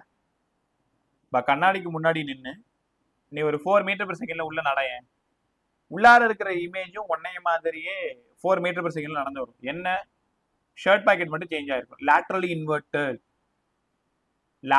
இன்வெர்டட். ரைட்டா? இப்ப நான் நடந்து போறேன்னா என் லெஃப்ட் ஹேண்ட்ல இருக்கக்கூடிய ஷர்ட் பாக்கெட் மிரருக்குள்ளார ரைட் ஹேண்ட்ல தெரியும். அப்படியே லேட்ரலி இன்வெர்டட், ஆர் போட்டு காமிச்சல அந்த மாதிரி. Speed of object with respect to mirror equal to speed of image with respect to mirror. Right sir, அது புரியுது. ஆனா கேட்க போற கேள்வி அது இல்லை. Speed of image with respect object சொல்லி கொடுங்க. இங்கதான் சின்ன சிக்கல் இருக்கு. நான் கேட்குற கேள்வி speed of image with respect to object. Mirror கேட்டா சேம் அதே தான் சொல்லிடுவேன். நான் ஆப்ஜெக்ட் கேட்கறதுனால இங்க பாருங்களேன், நீங்க ரிலேட்டிவ் வெலாசிட்டி படிச்சிருப்பீங்க. 11th ரிலேட்டிவ் வெலாசிட்டி கத்துக்கிட்டு இருப்பீங்க. ரிலேட்டிவ் வெலாசிட்டியில சேம் டைரக்ஷனா இருந்தா மைனஸ் பண்ணணும், ஆப்போசிட் டைரக்ஷனா இருந்தா ஆட் பண்ணணும். இப்போ speed of object, speed of image, அப்ப VI + V0. ஆப்போசிட் டைரக்ஷனாக தான் ரெண்டுத்தையும் ஆட் பண்ணணும். Speed of image with respect object கேட்டாங்கன்னா ஆக்சுவலாக V0 4 அப்படின்னா VAயும் 4 தான். எனக்கு தேவை வித் ரெஸ்பெக்ட் மிரர் வேண்டாம், வித் ரெஸ்பெக்ட் ஆப்ஜெக்டாக இருந்ததுன்னா ஆப்போசிட் டைரக்ஷன் 4 + 4 8ன்னு சொல்லணும். உனக்கு திரும்ப புரியுகிட்டா? பழைய பசங்க எல்லாருக்குமே தெரியும். யாராவது புதுசாக கேட்குற மாதிரி தான் கேளுங்க. மிரரை பொறுத்துனா ஸ்பீடு மாறாது. இது 4னா இதுவும் 4 தான். இப்போ எனக்கு ஸ்பீட் ஆஃப் இமேஜ் வேணும். நீ உடனே யாரை பொறுத்துன்னு பார்க்கணும். With respect to who? யாரை பொறுத்து? மிரரை பொறுத்து. அப்போ அதே 4 தான் sir. But speed of image வேணும் ஒன்றை பொறுத்து. ஒன்னோட இமேஜையும் உன் ஸ்பீடையும் நீங்கள் ரிலேட் பண்ணுறீங்க. Both are actors opposite direction. Relative வெலாசிட்டியில் ஆப்போசிட் டைரக்ஷனை ஆட் பண்ணணும். அப்போ 8ன்னு சொல்லணும். ரைட்டா? ஸோ இந்த இடத்த மட்டும் கொஞ்சம் நல்லா கற்றுக்கோங்க. Speed of object with respect to mirror equal to image with respect to mirror. Speed of image with respect to object equal to 2 times of V0. Speed of image with respect to object 2 times of V0. இந்த formula மறந்துடாது. இப்போ வழக்கமாக பசங்க பண்ணுற தப்பு தான். ஈக்குவலாக இருக்கணும், ஈக்குவலாக போட்டு போயிருது. ஆனால் யாருக்கு கேட்குறாங்கன்னு பார்க்கணும். மிரருக்கு கேட்குறாங்களா, ஆப்ஜெக்ட்டுக்கு கேட்குறாங்களா? நல்லா கற்றுக்கிட்டீங்களா? ஸோ இதோட அந்த பிளேன் மிரர் ஃபுல்லாக எடுத்தாச்சு. சாதாரணமாக நடத்துறதை விட டூ ஃபாஸ்ட். இன்னைக்கு ஃபாஸ்ட்டாக முடிச்சு கொடுத்தாச்சு. அப்படியே ஸ்பெரிக்கல் மிரர் டக்குன்னு போயிடுமா? இப்போ இது வரைக்கும் பேசினதுல யாருக்காவது திரும்ப சொல்லணுமா? ஏரியன்லேருந்து யமுனா வரைக்கும். ஓகே சரி, இப்போ அடுத்த டாபிக் போயிடுவா. ஸ்பெரிக்கல் மிரர் பேசிடலாம். இதுவுமே ரொம்ப ஃபாஸ்ட்டாக கடை நீத்து கிளாஸ். ஸ்பெரிக்கல் மிரர் ஒரு 3 கிளாஸ் இல்லைன்னா 4 கிளாஸ், ஆல்மோஸ்ட் நாளைக்கே 70% ஆஃப் லெசனோட கான்செப்ட் முடிச்சு கொடுத்துறேன். அந்த ஆகஸ்ட் 28 வரைக்கும். இப்போ இன்னைக்கு நம்ம 14ல் இருக்கிறதுனால இதில் ஒரு 3 கிளாஸ், 6 கிளாஸ், நாளைக்கு ஒரு கிளாஸ், 7 கிளாஸ் இருக்கும். ஸோ டோட்டலாக அந்த 7 கிளாஸையும் ரே ஆப்டிக்ஸில் கான்செப்ட் ஒரு 3 கிளாஸ் முடிச்சுட்டு 3 கிளாஸில் அந்த JEE மெயினில் இருக்கிற சம்மலாம் நேற்று அன்றைக்கி சால்வ் பண்ணலையே அந்த மாதிரி ட்ரை பண்ணோம். உன் ஃப்ரெண்ட்ஸ் சரி, என் ஃப்ரெண்ட்ஸ் வரல, எதுவுமே வேணாம், எதாக இருந்தாலும் நம்ம தான் அங்கே தனியாக போய் ஆகணும். அதனால் கொஞ்சம் நல்லா லேர்ன் பண்ணிக்கும். 3 கிளாஸ் ஃபுல்லாக சம் போட்டு காட்டுறேன். ஒரு கிளாஸில் குறைந்தபட்சம் 15 சம்முன்னா கூட 45 கொஷின். ஸோ 45 கொஷின் கிளாஸில் சால்வ் பண்ணுறது எவ்வளோ நல்ல விஷயம் இல்லை. ஸோ அதனால் நாளைக்கும் அடுத்த வாரத்தில் 2 நாளும் கான்செப்ட் முடிச்சிருங்க. அதுக்கு அடுத்த 2-3 நாளில் ப்ராப்ளம் ஃபுல்லாக முடிச்சிருங்க. அதுக்கப்புறம் செகண்ட் வால்யூம் உள்ளே போயிட்டாலே நீ பெருசாக கவலைப்படுறதுக்கு ஒன்றுமே இல்லை. எப்படி விளாண்டுக்கிட்டே முடிச்சுட்டு போயிடலாம். நான் சொல்லலாம் ஆகஸ்ட்டில் இருக்குமா, செப்டம்பர் 30, ஆகஸ்ட் 15க்குலாம் செகண்ட் வால்யூமை ஒன்றும் இல்லாத பண்ணிடலாம். அதில் என்ன இருக்குது சொல்ல பார்க்க, வெறும் 2 ஹார் தான் தேவை. எல்லாத்துக்கும் 2 மணி நேரம் தான் தேவை. ஸோ முடிச்சுட்டு மறுபடியும் 11th ஒரு பக்கம் போயிட்டுருக்கு. இதில் இருக்கிற 12th பசங்க கொஞ்சம் பேர் 11th இருக்கீங்க, நல்ல விஷயம். பட் பின்னாடி போயும் அடுத்து ஆலனில் 11th ஸ்டார்ட் பண்ணும்போது ஒரு பேட்ச் 11th ஸ்டார்ட் ஆகும். உனக்கு கான்ஃபிடென்ட் இருக்குது ரெண்டுத்தையும் பேலன்ஸ் பண்ண முடியும்னா நீ தாராளமாக அதுலேயும் 11th கொஞ்சம் ரிவைஸ் பண்ணிக்கிறது ரொம்ப ரொம்ப நல்லது. ஏன்னா ஒரேடியாக போயிட்டு நான் மே மாதத்தில் ஏப்ரலில் உட்காந்து நான் பார்த்துக்கிறேன்னா உனக்கு ரொம்ப பேர்டன் ஆகிடும். அதனால் ஃப்ரீயாக இருக்கும்பொழுது ஒரு 4-5 லெசனை முடிச்சு வச்சுக்கோ. ரைட் பே. So topic spherical mirror. ஒன்றும் இல்லை பே, ஒரு ஸ்பியர். இந்த ஸ்பியரை இந்த மாதிரி கட் பண்ணோம்னா இந்த போர்ஷன் மட்டும் பாருங்க, இந்த போர்ஷன் மட்டும் பாருங்க. அந்த போர்ஷனை மட்டும் பார்த்துட்டிங்கன்னா 2 விஷயமா நம்ம எடுத்துக்கலாம். ஒன்று கான்கேவாக எடுத்துக்கலாம், இன்னொன்று கான்வெக்ஸாக எடுத்துக்கலாம். ஸோ இன்றைக்கி தான் பினாக்கிள் கிளாஸஸ் கேள்விப்பட்டிருப்பீங்க. பாண்டியில் பினாக்கிள் இருக்கு இல்லையா, பினாக்கிள் நம்ம தான் எடுத்துகிட்டு இருக்கோம். ஸோ பினாக்கிளில் அந்த ரிப்பீட்டர் அரௌண்ட் ஒரு கிளாஸில் 120 பேர் உட்காந்துருப்பான். அந்த கிளாஸில் கான்கேவ் பிரிட்ஜில் ஒரு வெஹிக்கிள் போகுது, கான்வெக்ஸ் பிரிட்ஜில் ஒரு வெஹிக்கிள் போகுது. என்ன ஆகும்? ஸோ டென்ஷன் மேலே இருக்கும், எம்ஜி கீழே இருக்கும், சென்ட்ரிபிட்டல் ஃபோர்ஸ் மேலே இருக்கும். ஃப்ரீ பாடி டயக்ராம் எழுதி கொடுத்துருந்தோம். So T - mg = mv²/r. இது கான்கேவ்க்கு எழுத வேண்டியது. கான்வெக்ஸ் எப்படி சார் எழுதுறது? கான்வெக்ஸ் டென்ஷன் மேலே இருக்கும், எம்ஜி கீழே இருக்கும், mv²/r டுவர்ட் சென்டர். அப்போ T - mg = -mv²/r. இந்த கான்கேவ் கான்வெக்ஸ்ன்னு சொன்னதும் இன்னைக்கு அந்த காட்சி எனக்கு ஞாபகம் வந்தது. ஸோ அவங்களுக்கு இந்த கான்கேவ் பிரிட்ஜில் ஒரு வெஹிக்கிள் போகும்பொழுது என்ன ஆகும் டென்ஷன், கான்வெக்ஸ் பிரிட்ஜில் ஒரு வெஹிக்கிள் போகும்போது டென்ஷன் என்ன ஆகும்னு இன்னைக்கு தான் பேசிகிட்டு இருந்தோம். ரைட் பே. ஸோ எங்கே விட்டேன்? Concave mirror, convex mirror. Concave மிரர்னா எப்படி இருக்கும், கான்வெக்ஸ் மிரர்னா எப்படி இருக்கும்? கான்கேவ் ஒன்றும் இல்லை, ரிஃப்ளெக்டட் சர்ஃபேஸ் இன்சைட்ல இருந்து ஒபாக் போர்ஷன் இந்த பக்கம் அவுட் சைட்ல இருந்தா அதுக்கு பேரு கான்கேவ். கேவ் கேவ் ரைட்டா? கேவ்னா குகைன்னு அர்த்தம்ல. ஸோ கரெக்டா தமிழ்ல குழின்னு அர்த்தம். கேவ் அப்ப இன்சைடு கேவ் உள்ளுக்குள்ளார. இப்போ அந்த பெப்சூடன்ட் விளம்பரத்துலலாம் வருது இல்லை, பார்த்துருப்பீங்க. ப்ரஷ் பண்ணி முடிச்சதுக்கு அப்புறம் அந்த ஸ்மெல் பண்றதுக்காக கைகளை ஒரு மாதிரி குழி மாதிரி வச்சுட்டு என்ன பண்ணுவாங்க, அந்த அந்த விளம்பரம் பார்த்துருக்கீங்களா? ஸோ அந்த மாதிரி கையை வச்சுக்கோங்க, இல்லைன்னா யார்கிட்டயாவது ஏதாவது வாங்குற மாதிரி. கான்கேவ் இன்சைட்ல கம்ப்ளீட்லி ரிஃப்ளெக்ட் ஆகும், அவுட் சைட்ல ஒபாக்கா இருந்ததுன்னா அது கான்கேவ். கான்வெக்ஸ் எப்படி சார் இருக்கும்? இன்சைட்ல ஒபாக் இருக்கும். ஒபாக்னா ஒளி புக முடியாது. ஒபாக் அப்படின்னா லைட்டு டிராவல் ஆகாது. ஸோ ரிஃப்ளெக்டட் சர்ஃபேஸ் அவுட் சைட்ல இருந்ததுன்னா, இன்சைட்ல ஒபாக் போர்ஷனா இருந்ததுன்னா அதுக்கு பேரு கான்வெக்ஸ் மிரர். ஆமா சார், நீங்க 10th இது எல்லாத்தையும் நல்லா படிச்சிட்டீங்க, அதனால டக்குன்னு ஷார்ட்டா சொல்லிட்டு ஃபாஸ்டா போயிடுறேன். ஒரு கான்கேவ் மிரர் நான் எடுத்துக்கிறேன்.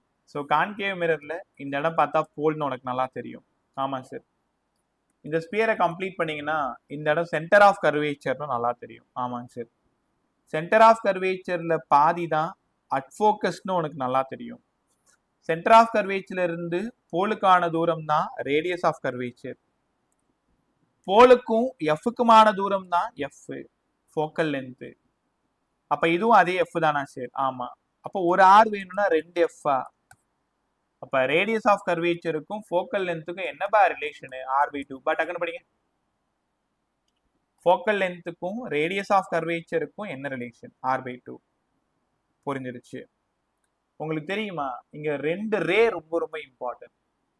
லாஸ்டா ஒரு ரே வரும், எண்ட்ல ஒரு ரே வரும். இப்ப எப்படி நம்ம நோட்ல மார்ஜின் போடுறோம், எண்ட்ல போடுறோம், லெஃப்ட்ல போடுறோம், அந்த மாதிரி இதுக்கு பேர் என்னன்னா மார்ஜினல் ரே. ஸோ மார்ஜினல் ரேவால இமேஜ் ஃபார்ம் ஆகுமா? ஆகாது.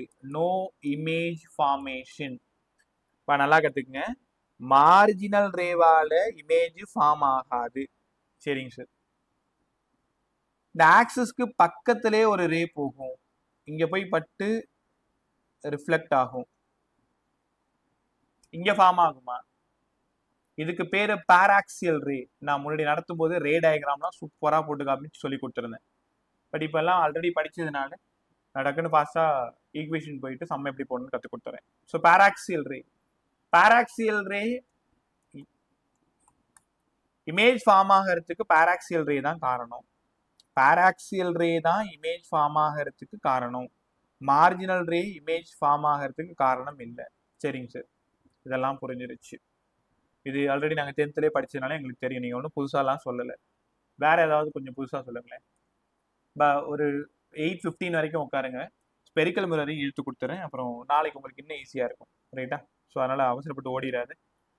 கரெக்டாக 8:15க்குள்ளார இந்த ஸ்பெரிக்கல் மிரரையும் ஒன்றும் இல்லாத பண்ணிடுவோம், ரைட்? மிரர் ஃபார்முலா சொல்லி கொடுங்க சார். 1/f = 1/v 1/u. நீங்கள் என்ன சார் பண்ணுறது, ப்ளஸ் போகிறதா மைனஸ் போகிறதா? அப்போவே நான் சொல்லியிருந்தேன், மிரராக இருந்தால் எம் ஃபார் மேக்சிமம்னு சொல்லியிருந்தேன். லென்ஸா இருந்தா எல் லோ லெஸ் என்ன வேணாலும் ஞாபகம் வச்சுக்கோன்னு சொன்னேன். So mirror maximum plus. இதெல்லாம் ஒரு ரகசியம்னு சொல்ல வந்துட்டீங்களா நீ என்ன கேட்கலாம். இன்னைக்கு உனக்கு தெரியாது, எக்ஸாம் ஹாலில் 1000 ஃபார்முலாஸ் மூளைக்குள்ளார இருக்கும். அப்போ இது பிளஸ்ஸா மைனஸான ஒரு பெரிய குழப்பம் வரும். அதனால தான் ஒவ்வொரு ஃபார்முலாவையும் நம்ம படிக்கும் பொழுது ஏதாவது ஒரு விஷயத்தை ஞாபகம் வச்சுக்கிட்டே அதை ரிலேட் பண்ணிக்கிட்டோம் அப்படின்னா நம்ம தப்பு பண்ண மாட்டோம். மிரரா மேக்ஸிமம் இருந்தாலும் கத்தின்னு கிடந்தாரு, அப்போ மேக்ஸிமம்னா ப்ளஸ் போடணும். லென்ஸு எல்லு லோ லெஸ்ஸு மைனஸு. கற்றுக்கிட்டீங்களா? இப்போ power of mirror power reciprocal of focal length. சரி மறந்துட்டீங்க, இது மிரர் ஃபார்முலா, ஏன் மைனஸ் போடல? நீங்க மிரர் ஃபார்முலான்றதுனால மைனஸ் போடணும். ஒருவேளை ஃபோக்கல் லென்த் மீட்டர்ல கொடுத்தாங்கன்னா 1/f, இல்லை சார் எங்களுக்கு சென்டிமீட்டரில் கொடுத்துருக்காங்க. வேணா சென்டிமீட்டர் கொடுத்தாங்கன்னா மீட்டரில் மாற்றிக்கோ, ஒன்றும் இல்லைப்பா. 20 சென்டிமீட்டர். அப்போ என்ன பண்ணுவேன், 20 × 10⁻² மீட்டர் தானே. அப்போ கீழே 20 × 10⁻², 10⁻² மேலே போயிடுச்சுன்னா 100. அப்போ என்ன அர்த்தம்னா சென்டிமீட்டரில் கொடுத்தாங்கன்னா 100/f. ஆக்சுவலாக இது சென்டிமீட்டரில் கொடுத்துருக்கணும். ஒன்றும் பெரிய வித்தியாசம்லாம் இல்லை. ஒருவேளை சம் கொடுக்கும் பொழுது ஃபோக்கல் லென்த் 20 மீட்டர்னு கொடுத்துட்டாங்கன்னா டைரெக்டாக எஃப்பி கண்டுபிடிச்சிக்கோ. சென்டிமீட்டரில் இருக்குன்னா மேலே ஒரு 100 போட்டுக்கோ. இல்லை இந்த கதையெல்லாம் எனக்கு வேணாம் சார், நான் டைரெக்டாக சென்டிமீட்டரை மீட்டராக மாற்றி எனக்கு போட தெரியும் அப்படின்னா மேலே இருக்கிற ஃபார்முலாவே நீங்கள் யூஸ் பண்ணிக்கலாம். So P = -1/f. மீட்டரில் இருந்தா சென்டிமீட்டரில் இருந்தா 100/f. இவ்வளோ பேசுனீங்களே, யூனிட் பேச மறந்துட்டீங்களே, dioptre. So unit of power dioptre. இந்த ரெசிப்ரோக்கல் ஆஃப் ஃபோக்கல் லென்த் தான் பவர்னு கற்றுக்கணும். ரெசிப்ரோக்கல் ஆஃப் ஃபோக்கல் லென்த் பவர்னு கற்றுக்கணும், ரைட்டா? ஸோ இதெல்லாம் முடிஞ்சிட்டு உடனே சைன் கன்வென்ஷன் போயிடலாமா? எங்கே ப்ளஸ் யூஸ் பண்ணணும், எங்கே மைனஸ் யூஸ் பண்ணணும்? ஒன்றும் இல்லை, கிராஃபோட பேசிக் தான். ஃபிசிக்ஸில் எப்போவுமே ரைட்டில் இருந்தால் ப்ளஸ், எப்போவுமே எங்கே வேணாலும். வெக்டாரில் இப்படி தான் சொல்லி கொடுத்தாங்க. 30 லெசன் வரைக்கும் இதான் ரூல். ரைட்டில் இருந்தால் ப்ளஸ், லெஃப்டில் இருந்தால் மைனஸ், மேலே இருந்தால் ப்ளஸ், கீழே இருந்தால் மைனஸ், ரைட்டா? இது வந்து யாரும் உனக்கு இறங்கி சொல்லி தரணுன்ற அவசியம்லாம் இல்லை. அதே மாதிரி தான் இங்கேயும் சைன் கன்வென்ஷன் ஞாபகம் வச்சுக்கணும். ஆனால் சின்ன சின்ன வேர்டை நீங்கள் ரொம்ப நல்லா ஞாபகம் வச்சுக்கணும், ரைட்டா? இங்கே பாருங்களேன், ஒரு question, object is placed in front of concave mirror. இதான் கான்கேவ் மிரர். பார்த்தது ஏன் கான்கேவ்னு சொல்றீங்க? ஒபாக் போர்ஷன் அவுட் சைடில் இருக்கு. ஆப்ஜெக்ட் இந்த distance u. Object is placed ஒரு 5 நிமிஷம். இந்த இடம் தான் உங்களுக்கு ரொம்ப ரொம்ப இம்பார்ட்டன்ட், நல்லா கற்றுக்கிட்டே. சைன் கன்வென்ஷன் உங்களுக்கு புரிய ஆரம்பிச்சிச்சுன்னா உங்களை யாரும் ஒன்றும் பண்ண முடியாது, இந்த இடத்துல தப்பே பண்ண மாட்டீங்க. Object is placed in front of the mirror. Object is placed in front of the mirror அப்படின்னா என்ன அர்த்தம்? லெஃப்ட்ல இருக்குன்னு அர்த்தம். அப்ப u taken as நெகட்டிவ். லெஃப்ட்ல இருந்தா u நெகட்டிவ். ஒருவேளை இமேஜ் கூட லெஃப்ட்லேயே தான் ஃபார்ம் ஆகுது. இப்போ இமேஜ் 2 இடத்துல ஃபார்ம் ஆகலாம், லெஃப்ட்லேயும் ஃபார்ம் ஆகலாம், ரைட்லேயும் ஃபார்ம் ஆகலாம். அது ஆப்ஜெக்டோட டிஸ்டன்ஸை பொறுத்தது. அப்போ இந்த இடத்துல v என்னங்க சார்? சார் வியும் லெஃப்ட்ல தான் சார் இருக்கு. அப்போ இந்த கொஷினோட வியும் நெகட்டிவ் தான். ஆமா, பிரின்சிபல் ஆக்சிஸ்க்கு மேல இருந்தா height of the object h0 positive. Principal ஆக்சிஸ்க்கு கீழே இருந்தா hi நெகட்டிவ். புரிஞ்சிருக்கும். உங்களுக்கு தெரியுமா, மிரர் சம்மை பொறுத்த வரைக்கும், லென்ஸ் சம்மை பொறுத்த வரைக்கும் 99% u எப்பவுமே நெகட்டிவா தான் இருக்கும். Object is placed in front of concave mirror.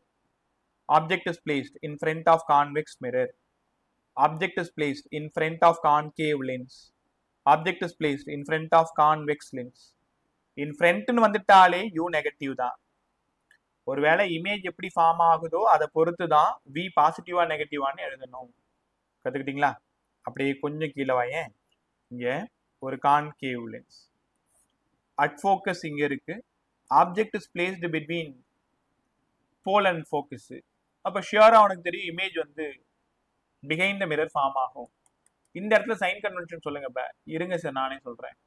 u negative sir, லெஃப்டில் இருக்கு. v ரைட்ல இருக்கு, positive. Height of the object above the principal axis, அதனால மேல. Height of the image below the principal axis, அதனால sorry height of the image, அந்த வழக்கம் போல அந்த டயலாக் வரும்ல, அந்த டயலாக்ல உளறிட்டேன். ஹைட் ஆஃப் த இமேஜ் இங்கேயும் பாசிட்டிவ் தான், ஏன்னா அபவ் த பிரின்சிபல் ஆக்சிஸ். அப்போ இடத்துக்கு தகுந்த மாதிரி சைன் கன்வென்ஷனை எழுத கத்துக்கிறது ரொம்ப ரொம்ப நல்லது. கத்துக்கிட்டீங்களா? சூப்பரா இருந்துச்சு. ஸோ சைன் கன்வென்ஷன் ஒழுங்காக பார்த்துக்கணும். ஆன்சரில் ப்ளஸ் மைனஸ் ரொம்ப ரொம்ப இம்பார்ட்டன்ட். மேக்னிஃபிகேஷனில் ப்ளஸ் வந்தால் என்ன ஆகும், மைனஸ் வந்தால் என்ன ஆகும்னு ரொம்ப சொல்லி கொடுத்தாங்கலாம், ஞாபகம் இருந்திருக்குன்னு நினைக்கிறேன் உங்களுக்கு. ஸோ அப்படி இல்லைனாலும் ஃபாஸ்ட்டாக ரிவைஸ் பண்ணி விட்டுறேன், ரைட்டா? ரொம்ப நல்ல விஷயம். டைம் 8:05 ஆகுது. இன்னமும் வந்த 18 பேரும் அப்படியே ஜம்முன்னு ஜாலியாக உட்காந்து கவனிச்சிட்டு இருக்கீங்க. ஸோ இந்த மாதிரிலாம் இருந்துச்சுன்னா கிளாஸ் அப்படியே ஜாலியாக போயிட்டே இருக்கும். சரிப்பா, என்னன்னா வரும்போது 30 பேர் வரீங்க, கடைசியாக உங்களை நான் சென்ட் ஆஃப் பண்ணும்போது 15 பேர் 16 பேர் அது மாதிரி பார்க்கும்போது தான் கஷ்டமாக இருக்கும். என்ன பிரச்சனை இந்த பசங்களுக்கு, நம்ம ஒருவேளை சரியா சொல்லி தரலையா, இப்படியே அன்னைக்கு நைட் ஃபுல்லா தாட் ஓடிக்கிட்டே இருக்கும். எனக்கு வேற வேலையே இல்லை. எனக்கு என்ன வேலை தெரியுமா? ஸோ 3 வேளை முழுசா சாப்பிட்றது, இப்போல்லாம் 4 வேலை ஆயிடுச்சு. நல்லா தூங்குறது, 2 மணி நேரம் டே டைம் கிளாஸ், ஈவினிங்ல ஒரு 2 hours கிளாஸ். ஸோ உங்களை பத்தி யோசிக்கிறது மட்டும்தான் என்னோட வேலை. உன் பேரண்ட் கூட அப்பப்ப எப்பயாச்சும் உன்னை மறந்து வேற வேலையில ஈடுபடலாம். எனக்கு வேலையே இல்லாதனால என் பசங்களை மட்டும் பத்தி யோசிக்கிறது தான் வேலை. இது மாதிரி கொடுத்தா என்ன ஆகும், இல்லை இப்படி கொடுத்தா என்ன ஆகும், இது எல்லாமே நீ எப்படி நினைக்கலாம்னா, கொடுத்த காசை விட அதிகமா பேசுறாரு ஒரு, இல்ல ரொம்ப ஓவரா ரியாக்ட் பண்றாரு. ஸோ இதெல்லாம் தேவைதானா? நம்ம இந்த வருஷம் மட்டும்தான் இருக்க போறோம், இதுக்கு ஏன் இவ்வளோ பில்டப்லாம் கொடுக்கணும்? இருக்கலாம் எல்லார் தாட்டும் ஒரே மாதிரி இருக்கணும்னு அவசியம் இல்லை. நெகட்டிவ் தாட்ஸும் இருக்கலாம், இல்லை நான் கொஞ்சம் அதிகப்படியா போகிற மாதிரி கூட உங்களுக்கு தோணலாம். பட் எது உண்மை எது பொய்ன்னு யோசிக்கிற எனக்குமே தெரியும். ஸோ என்னன்னா அதிகமா யோசிச்சுட்டே இருக்க வேண்டியதா இருக்கு. என்னன்னா அந்த ஃபெயிலியர்ன்ற கான்செப்டுக்கே போக முடியல. இப்போ வருஷம் இது ஒரு பெரிய பிரச்சனையாவே இருந்துட்டு இருக்கு. ஸோ இப்போ சமீபத்தில் 6 டாக்டர், இந்த வருஷம் 6 டாக்டர் இருக்காங்க. ஆனால் என்கிட்ட கிட்டத்தட்ட அரௌண்ட் 20 பேர் படிச்சாங்க லாஸ்ட் ரிப்பீட்டர். அதில் 6 டாக்டர், ஒரு ஜிப்மர். இப்போ என்னன்னா அந்த ஒரு ஜிப்மரையும் என்னால் கொண்டாட முடியல, அந்த 5 ஐஜியும் கொண்டாட முடியல. இந்த 14 பேரை நினைச்சு கடுப்பா இருக்கு. என்ன பண்ணா அந்த 14 பேர் பாஸ் பண்ணுவாங்க? அதுக்காக 100% ரிசல்ட்டும் எதிர்பார்க்க முடியாது. இருந்தாலும் அதை உடைச்சிதான் காமிப்போமேன்னு ஒரு ஆசை. இது நான் மட்டும் செய்யற வேலையா இருந்தா கண்டிப்பா ஜெயிச்சிருவோம். எனக்கு தெரியும், என் மேல அவ்வளோ ஒரு கான்ஃபிடென்ட். இப்ப நான் மட்டும் தான் இந்த வேலையை செய்யறேன்னா சூப்பரா செஞ்சு முடிச்சிருவேன். பட் எனக்கு எதிரில் என்ன மாதிரியே 6 அறிவு உள்ள ஒரு ஹியூமன் கூட வேலை செய்யும் பொழுது நான் அவங்கள கண்ட்ரோல் பண்ண முடியாது. இப்போ அவங்களும் என் ஃப்ரீக்வன்சியோட என் கையை பிடிச்சா மட்டும்தான், என் கூடவே டிராவல் பண்ணா மட்டும்தான் அந்த சக்சஸ்ன்றது 2 பேருக்குமே அது ரொம்ப ரொம்ப பொருந்தும். ரைட்டா? ஸோ அதனால இங்க இருக்கிற அத்தனை பேருமே, ஒரு 18 பேர் இந்த வருஷம் என்கிட்ட டாக்டர் எப்படி இருக்கும்ல, சூப்பரா இருக்கும் பாரு, கொண்டாடிடுவோம் நான் மாட்டோம் அப்படியே. ஏன்னா அந்த ரிசல்ட்டுக்கு யாரும் உண்மையா இங்க உழைக்கிறது இல்லைன்றதுதான் ரொம்ப பெரிய வருத்தம்னு வச்சுக்கோங்களேன். நான் உன்னை எதுவும் பேசல, ஹர்ட்லாம் பண்ணல, என்னோட வழியை வந்துட்டு சொல்லிக்கிட்டு இருக்கேன். இதெல்லாம் ஒரு விஷயமா? சரி, என் பேரண்டே பெருசா இவ்வளவுதான் யோசிக்க மாட்டாங்க அப்படின்னா அது தப்பு. அவங்களுக்கு நீ ஒருத்தவங்க மட்டும்தான், பட் எனக்கு நீங்க 18 பேருமே. ஸோ அதனாலதான் இவ்வளோ விஷப்படுறது, வேற ஒன்றும் இல்லை. டக்குனு கிளாஸ்க்குள்ள வந்துரு. மேக்னிஃபிகேஷன் நான் ஒரு 5 நிமிஷம் விட்டுறேன். மேக்னிஃபிகேஷன் ஃபார்ம்லாம் சொல்லி கொடுங்க சார். மேக்னிஃபிகேஷன்னா முதல்ல என்னன்னு சொல்லுங்க. மேக்னிஃபிகேஷன்னா தமிழ்ல உருப்பெருக்கம்னு அர்த்தம். உருப்பெருக்கம்னா நான் ஒரு ஆப்ஜெக்டை வைக்கிறேன், அது ஒண்ணு பாகுபலி படத்துல வர மாதிரி பெருசாவும் காமிக்கலாம், இல்ல குட்டியாவும் காமிக்கலாம். அப்ப இதுதான் ரியல் சைஸ். இதை விட அதிகமா இருந்தா மேக்னிஃபைடு, கம்மியா இருந்தா ஸ்மாலா இருக்கு அப்படின்னு அர்த்தம். மேக்னிஃபிகேஷன் கம்மியா இருக்கு. ஸோ மேக்னிஃபிகேஷனுக்கான ஜெனரல் ஈக்குவேஷன் என்னங்க sir? Height of the image by height of the object. இமேஜோட ஹைட்டுக்கும் ஆப்ஜெக்டோட ஹைட்டுக்கும் இந்த எம் வச்சு எல்லா ஜாதகத்தையும் நம்மளால சொல்லிட முடியும். இங்க பாருங்களேன், இந்த எம்மோட வேல்யூ ரொம்ப ரொம்ப இம்பார்ட்டன்ட். சார் ஒருவேளை எம் 1 இருந்தா என்னங்க சார் அர்த்தம்? என்ன அர்த்தம்? மேக்னிஃபை ஆகலைன்னு அர்த்தம். ஏன்னா எம்முக்கு பதிலாக height of the image, height of the object. ஒருவேளை எம் 1.5 இருக்கா, அப்ப மேக்னிஃபிகேஷன் நடந்திருக்கு, ரொம்ப பெருசா நடந்திருக்கு. எம் 0.5 இருக்கு சார், ஸ்மால் சைஸ் ஆயிருக்கு இமேஜ். ஒருவேளை மைனஸ் போட்டா, மைனஸ் போட்டுட்டாலே கண்டிப்பா தங்கங்களா நல்லா கவனிங்க, எப்பெல்லாம் எம் மைனஸ் பாக்குறீங்களோ real and inverted, real and inverted. Plus போட்டீங்கன்னா வர்ச்சுவல் அண்ட் எரெக்டட். இதை மட்டும் மறந்துடாது. மேக்னிஃபிகேஷனை நான் கூட ஒரு வீடியோ போட்டிருந்தேன், அந்த வீடியோ ரொம்ப நல்லா போயிருந்தது பார்ப்பேன். ஸோ மேக்னிஃபிகேஷன் நெகட்டிவா இருந்தா ரியல் அண்ட் இன்வெர்டட், மேக்னிஃபிகேஷன் பாசிட்டிவா இருந்தா வெர்ச்சுவல் அண்ட் எரெக்டட். உங்களுக்கு தெரியுமா, நெகட்டிவா இருந்தாலே அவன் சத்தியமா கான்கேவ் மிரரா தான் இருப்பான். Magnification negative, concave mirror. Magnification பாசிட்டிவா இருந்தா, இங்கதான் ஒரு சின்ன சிக்கல் நமக்கு. சரி, மேக்னிஃபிகேஷன் ஷியரா பாசிட்டிவ், மேக்னிஃபிகேஷன் லெஸ் தென் 1 இருந்தா என்ன மிரர், கிரேட்டர் தென் 1 இருந்தா என்ன மிரர்? ஞாபகம் இருக்கா உங்களுக்கு? லெஸ் தென் 1 இருந்ததுன்னா வழக்கம் போல கான்வெக்ஸ் மிரர் அந்த பக்கம் ஃபார்ம் ஆகும், 0.5, 0.75. கிரேட்டர் தென் ஒன்னா இருந்ததுன்னா கான்கேவ் மிரர். ரைட்டா? இப்போ 4 ஆப்ஷன் எழுதுறேன். மேக்னிஃபிகேஷன் -0.5, இது சொல்லிட்டு நீங்க போயிடலாம். +1.5, மேக்னிஃபிகேஷன் -1.5, மேக்னிஃபிகேஷன் -0.75, +0.75. எனக்கு என்ன வேணும்னா என்ன மிரர் என்ன இமேஜ்னு தெரியணும். ஃபர்ஸ்ட் ஒன் என்ன மிரர் என்ன image? Sir first one real sir. Real and inverted. என்ன மிரர்? கான்வெக்ஸ். டேய், நெகட்டிவ் வந்துட்டாலே நெகட்டிவ் வந்துட்டாலே ரியல் அண்ட் இன்வெர்டட் தானே. இன்வெர்டட்னா தான் நெகட்டிவ். ரியல் அண்ட் இன்வெர்டட் எங்க கிடைக்கும்? கான்கேவ் மிரர்ல தானே கிடைக்கும். நான் என்ன டயக்ராம்லாம் போடல, சும்மா ஒரு ஐடியாவுக்கு தான் சொல்லிட்டு இருக்கேன். இதை முடிச்சு டீட்டெயில் தான் சொல்ல போறேன். பட் நீங்க ஒரு பார்த்ததும் இது கான்கேவ் மிரரா கான்வெக்ஸ் மிரரா கண்டுபிடிக்கிறதுக்கான ஐடியா சொல்றேன். கவனமா கவனிங்க எல்லாரும். லாஸ்ட் ஒரு 2 minutes, கரெக்டா 8, 9, 8, 11க்கு நீங்க போயிடலாம். மேக்னிஃபிகேஷன் நெகட்டிவ்னாலே அது கான்கேவ் தான், கண்டிப்பா ரியல் தான், கண்டிப்பா இன்வெர்டட் தான். பாசிட்டிவா பார்த்துட்டீங்கனாலே கண்டிப்பா வர்ச்சுவல் தான், எரெக்ட் தான். இங்கேயும் கண்டிப்பா வர்ச்சுவல், கண்டிப்பா எரெக்ட். நெகட்டிவ் பத்தி உனக்கு கவலையே இல்லை. அவன் ஷியோரா கான்கேவ் தான், ஷியோரா ரியல் தான், இன்வெர்டர் தான். இப்போ எங்க சிக்கல் சேர்? 1 விட அதிகமா இருந்தா, 1 விட கம்மியா இருந்தா. 1 விட அதிகமா இருந்தா கண்டிப்பா கான்கேவோட கடைசி கேஸ் 6th கேஸ் நாளைக்கு சொல்லி தரேன் டயக்ராம்லாம் போட்டு. இப்போ டைம் ஆயிடுச்சு. So virtual erect concave. பாசிட்டிவா இருந்தது 1 விட கம்மியா இருந்தா கான்வெக்ஸ்ல 2 கேஸ் தான் இருக்கும், கான்வெக்ஸ் மிரரு. இந்த ஐடியா இல்லாம சால்வ் பண்ண முடியாது. 2023 ஜேஇ மெயின் செம் இந்த ஐடியாவில தான் கேட்டிருப்பாங்க. ரொம்ப ஈஸியா டிக் பண்ணலாம். இதுக்காக சம்மலாம் நீ போடணும் அவசியமே இல்லை. பொறுத்துக்க மாதிரி கொடுத்துருப்பாங்க, மேட்ச் த ஃபாலோயிங் மாதிரி கொடுத்துருப்பாங்க. ஸோ நெகட்டிவ்னா என்ன ஆகும்? Concave real and inverted. Positive concave greater than 1 இருக்கிறதுனால virtual and erect. -1.5 concave real and inverted. +0.75 virtual erect convex. கற்றுக்கிட்டீங்களா? ஸோ இதோட